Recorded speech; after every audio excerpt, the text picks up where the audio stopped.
भाई advanced translation practice में ऐसा क्या नया है जो कि थोड़ा सा यूनिक है और दूसरे अदर चीजों से बेटर है?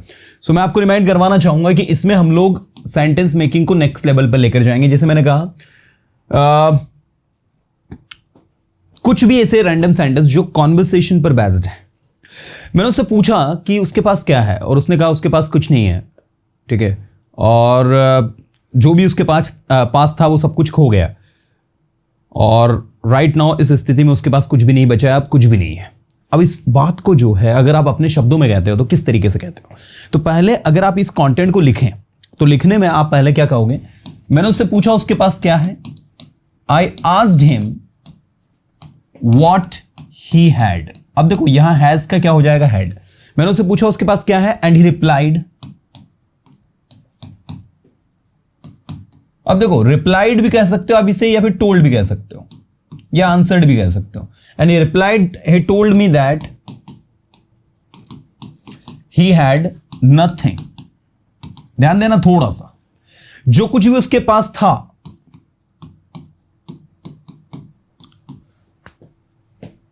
अगर आप इसी सेंटेंसेस को आप आगे ऐड करना चाहते हो तो आप ये भी कह सकते हो further he added. Further he added, आगे उसने कहा what ever he had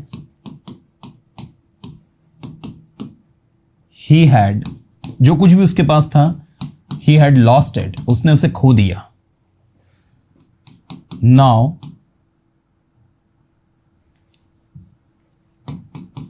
then nothing left to him। अब उसके पास में कुछ भी नहीं बचा। क्या ऐसे छोटे छोटे पैराग्राफ्स आप जो है कॉन्वर्सेशन के बना सकते हो? अगर आप ये बना सको तो आप अपने ट्रांसलेशन को नेक्स्ट लेवल पे ले जा सकते हैं। आज मैं यही छोटे छोटे पैराग्राफ्स आपको जोड़ना सिखा रहा हूं। अगला सेंटेंस देखना। भूखा होने के बावजूद भी उसने हेजिटेशन में खाना नहीं मांगा। उसे लगा कि यदि मैं खाना मांगूंगा तो ये मेरे बारे में क्या सोचेंगे। उसने सिर्फ एक गिलास पानी मांगा, ठीक है। भूखा होने के बावजूद, in spite of being hungry, या आप ऐसा भी लिख सकते हो despite being hungry, he asked. अब मांगने को इंग्लिश में कहते हैं he asked for a glass of water. भूखा होने के बावजूद भी उसने एक ग्लास पानी मांगा हेजिटेशन के कारण, ड्यू टू हेजिटेशन। लेकिन हम उसकी आंखों को देखकर समझ गए कि वो भूखा है। बट वी अंडरस्टूड, हम समझ गए मतलब we understood by seeing his eyes that he was hungry. और हमने उसे पानी नहीं दिया, हमने उसे खाना ऑफर किया। एंड we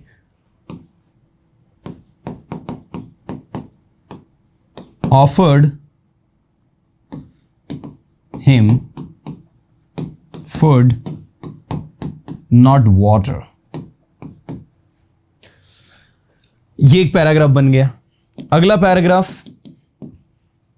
जब मुझे पता चला कि तुमने अपना सेलफोन कहीं खो दिया है तो मैं समझ गया कि तुमने अपना सेलफोन कहां खोया है। मैं उस जगह पर गया और मैंने देखा तुम्हारा सेलफोन वहीं था और मैं वहां से लेकर आ गया और तुम्हें लौटा दिया, ठीक है। तो जब मुझे पता चला, when I came to know, अगर आप चाहते हो ना कि आपका इंग्लिश सच में एडवांस लेवल पर जाए, if you want to take your English spoken to the next level, on the advanced level, then you need to speak this kind of small paragraphs initially। छोटे छोटे पैराग्राफ्स आपको बनाने, इन छोटे छोटे paragraphs को क्या करना है, आगे लेकर चलना है, ठीक है। हैविंग हंग्री नहीं हो सकता क्या? देखो हैविंग हंग्री का मतलब होता है भूख पास में थी, उसके पास भूख थी, है ना, ऐसा लिखेंगे तो भी हो जाएगा वो, ठीक है ना, नाउन लगा के भी कह सकते हैं। When I came to know, जब मुझे पता चला, when I came to know that you have lost your cell phone, जब मुझे पता चला कि आपने अपना सेल फोन खो दिया है, सो मैं तुरंत उस जगह गया, I immediately went to the place जहां आप अक्सर जाया करते हो, where you often kept going, जहां अक्सर आप जाया करते हो। I found your cell phone there, I found your cell phone there, मुझे वहां आपका सेल फोन मिला। I took it and return you, मैंने उसे उठाया और आपको दे दिया। आपको लगता है मैं मैजिशियन हूं, मुझे पता है कौन सी चीज कहां है, ऐसा नहीं है। You think I am magician, no I am not. You think I am magician, I know where all the things are, but this is not true. मैं चीजों को कैलकुलेट करता हूं, मैं चीजों को और लोगों को समझने की कोशिश करता हूं उनके एक्टिविटीज के आधार पर। I try to understand the people and things on the basis of their activities. मुझे पता है आप अक्सर कहां जाते रहते हो। I know where you often keep going. अगर आपका सेलफोन खोया है तो ऑब्वियसली आपका सेलफोन वही मिलेगा जहां आप अक्सर जाते रहते हो। If you have lost your cellphone, so obviously this it's sure और we can say it is must where your cellphone would be, because where you always keep going. और मैंने वही किया, and I did the same, और मुझे आपका cellphone मिल गया and found it. तो ये कोई बहुत बड़ा रॉकेट साइंस नहीं है, this is not a big rocket science everyone. ये 3 पैराग्राफ अभी हमने बनाए। अभी ऐसे ही जब आप 30 पैराग्राफ बनाओगे, कितने 30 small paragraphs when you are going to make, आपको छोटी छोटी छोटी छोटी छोटी चीजें समझ में आना स्टार्ट हो जाएंगी। चलो अभी और बनाते हैं आज। कम ऑन एवरीबॉडी, मेरे साथ बोलना है। यहां पर जितने भी लोग हैं मैं देख सकता हूं, यहां पर काफी सारे लोग। चलो, so you can see that ये पैराग्राफ्स आपके कैसे काम करेंगे, इनका क्या प्रैक्टिकल यूज है, वो चीज को यहां पर देखो। अगला पैराग्राफ, मुझे पता है आपने कल क्या किया, लेकिन मैं किसी को बताऊंगा नहीं, वो आपके और मेरे बीच की बात है। बट अगर आपने ये गलती दोबारा करी तो मैं इसे सबके साथ शेयर करूंगा। इसको थोड़ा ध्यान दीजिएगा। कम ऑन, इस बात को बोलिए इंग्लिश में। मुझे पता है कल आपने क्या किया। I know what you did yesterday, but आप टेंशन ना लो, मैं ये किसी को नहीं बताऊंगा। बट यू डोंट वरी,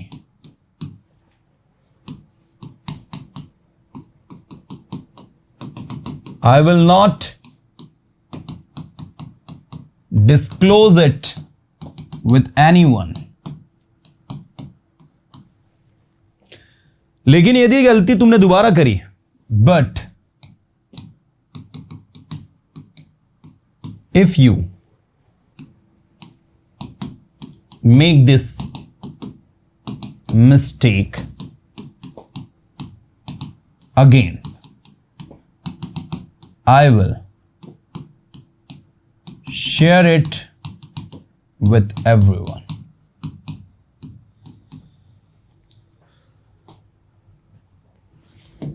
ये हो गया आपका एक पैराग्राफ। चलो अगला पैराग्राफ। ऐसे छोटे छोटे छोटे छोटे पैराग्राफ्स बनाओ, ठीक है। You can make this kind of paragraph bye sitting at your home. और इन पैराग्राफ्स को बनाने के लिए चीजों को कनेक्ट करना सीखो। You often ask me, sir, how I can speak English continuously, how I can use the correct things on the correct place without making any mistake. So these are the techniques. Pen और copy उठाया, अपने hand से लिखना शुरू कर दिया। जो जो दिमाग में आ रहा है, राइट इट डाउन, है ना। आपके दिमाग में आया, मैंने उससे पूछा, आपके दिमाग में जो भी आया, मैंने उससे पूछा उसने कल क्या किया। What he had done previous day. कल का क्या हो जाएगा, प्रीवियस डे। और उसने कहा कुछ नहीं, and he replied nothing. He replied nothing. इसका मीनिंग ये भी हो सकता है उसने कोई रिप्लाई नहीं किया, तो the best way he replied that he had done nothing, ऐसा भी लिख सकते हो। मैंने उससे पूछा तुम कुछ करते क्यों नहीं, मैंने उससे पूछा वह कुछ करता क्यों नहीं। अब ये भी आपने सवाल किया, तो I asked him why didn't, I asked him why he didn't do anything. मैंने उससे पूछा वो कुछ करता क्यों नहीं, एंड ही रिप्लाइड दैट, और उसने कहा कि उसे कुछ करने की जरूरत नहीं है। He didn't need to do anything. ठीक है, क्योंकि वो काम करता नहीं करवाता है। Because he doesn't work, he makes others do work। क्योंकि वो कुछ करता नहीं, वो दूसरों से काम करवाता है। दूसरों से काम करवाना एक कला है, ठीक है, जो हर किसी के पास नहीं होती। अगर आपको पता है कि आपको कैसे दूसरों से काम करवाना है, आप एक सफल लीडर बन सकते हैं, एक सफल लीडर बन सकते हैं। To make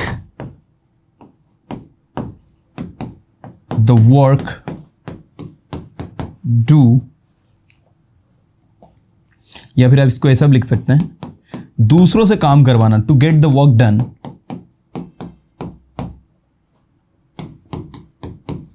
by others is an art। ठीक है, to get the work done by others is an art। और अगर आप इसमें अच्छे हो, and if you are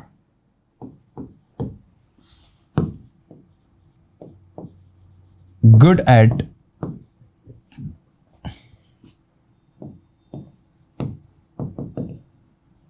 making others do work, और अगर आप दूसरों से काम करवाने में अच्छे हो, आप एक अच्छे नेता बन सकते हो। You can be a good leader. एक अच्छा नेता वो नहीं होता जो लोगों से काम करवाए, एक अच्छा नेता वो होता है जो लोगों के साथ काम करे। A good leader is not the one who makes other work to, but in fact he works with others. So be a good leader, एक अच्छा क्या बनो, नेता बनो। ये लो भाई, 3-4 पैराग्राफ ये हो गए, 3 पैराग्राफ ये हो गए, कितने हो गए, 7 और लिखते हैं, आ जाओ। जब कभी मैं उसके घर गया, मैंने एक बात नोटिस करी कि वो घर पर कुछ ना कुछ करते रहता है। वो या तो अपने प्रोजेक्ट पर काम करता मुझे मिलेगा, या फिर वो कुछ घर के काम में बिजी रहेगा, बट वो कभी फ्री नहीं रहता है।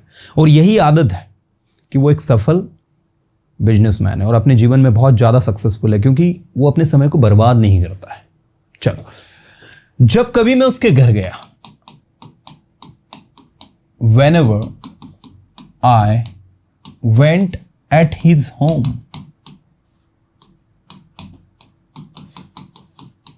मैंने उसे कुछ करते हुए पाया। I found him doing something।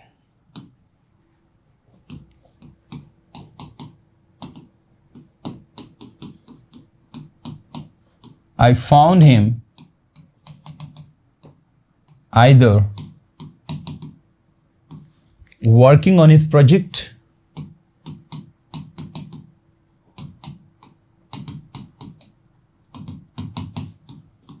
or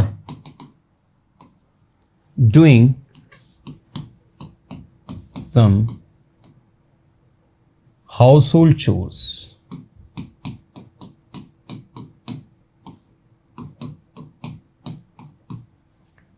देखिए, जब कभी मैं उसके घर गया, I found him doing something, मैंने उसे कुछ करते हुए पाया।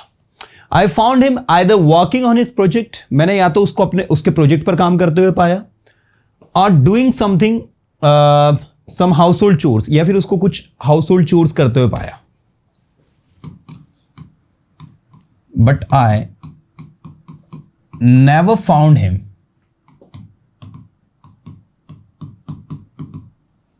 वेस्टिंग टाइम, लेकिन मैंने कभी उसे समय बर्बाद करते हुए नहीं पाया. And that is the reason, और यही कारण है कि, and that is the reason, और this is the reason he is a very successful person.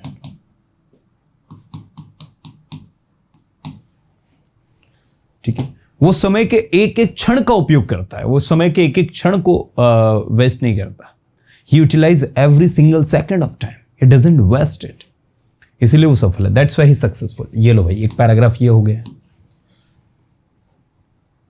पानी है तो जीवन है, जल है तो कल है.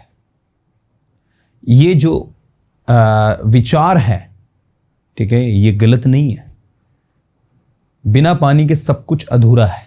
आज आप देखिए ना, सुबह से शाम तक आप जितनी भी चीजें यूज कर रहे हैं या जो भी चीज आप करते हैं, बिना पानी के ही हो, बिना पानी के नहीं होती. मतलब पानी हमारी रूटीन का एक बहुत महत्वपूर्ण हिस्सा है. इसके बिना हमारी लाइफ इनकम्प्लीट है. इसलिए हमें पानी को बचाना चाहिए. ठीक है, इस अर्थ पर सबसे मूल्यवान चीज अगर गॉड ने हमें कोई दी है तो दैट इज द वाटर. इसलिए पानी को वेस्ट मत करो, पानी का उपयोग करो. चलिए, कम ऑन एवरीबॉडी. मैंने कहा जल है तो कल है. If there is water, there is future. If there is water, there is future. ठीक है, इसको कहेंगे जल है तो कल है.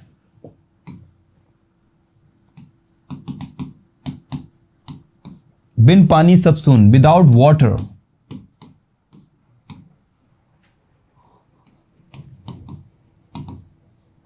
Nothing exist.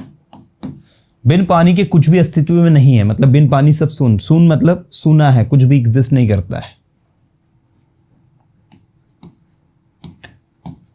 Water is life, पानी जीवन है.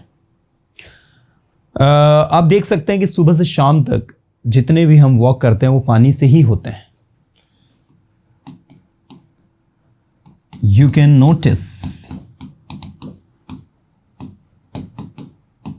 all the work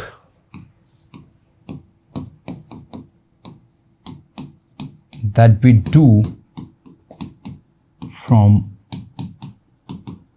morning to night are done with water. बिना पानी के कुछ भी संभव नहीं है. Nothing is possible without water. ऐसा कहा जाता है कि थर्ड वर्ल्ड वॉर जो है वो सिर्फ पानी के लिए लड़ा जाएगा. It is said that the next World War will be fought due to water. जिस देश के पास आज क्रूड ऑयल है वो शक्तिशाली है, लेकिन आने वाले भविष्य में जिस देश के पास पानी होगा वो सब शक्तिशाली होगा. Now in present context, the country which has crude oil is very powerful. But in future, the country which has water is going to be the most powerful country in the world. इसलिए पानी के resources को बचाओ. That's why save the water resources. पानी हमारा जीवन है. Water is our life. इसके बिना हम जीवित नहीं रह सकते. Without it we can't live. So ये एक पैराग्राफ हो गया. What I'm teaching you today, I'm showing you. I'm showing you how you can improve your English by writing down this kind of small paragraphs at your home. So start writing these sort of small paragraphs at your home and improve your spoken English. These things are quite easy. They are not tough. They are not difficult. Any Tom can Harry can do it. So just start doing it and improve your spoken English.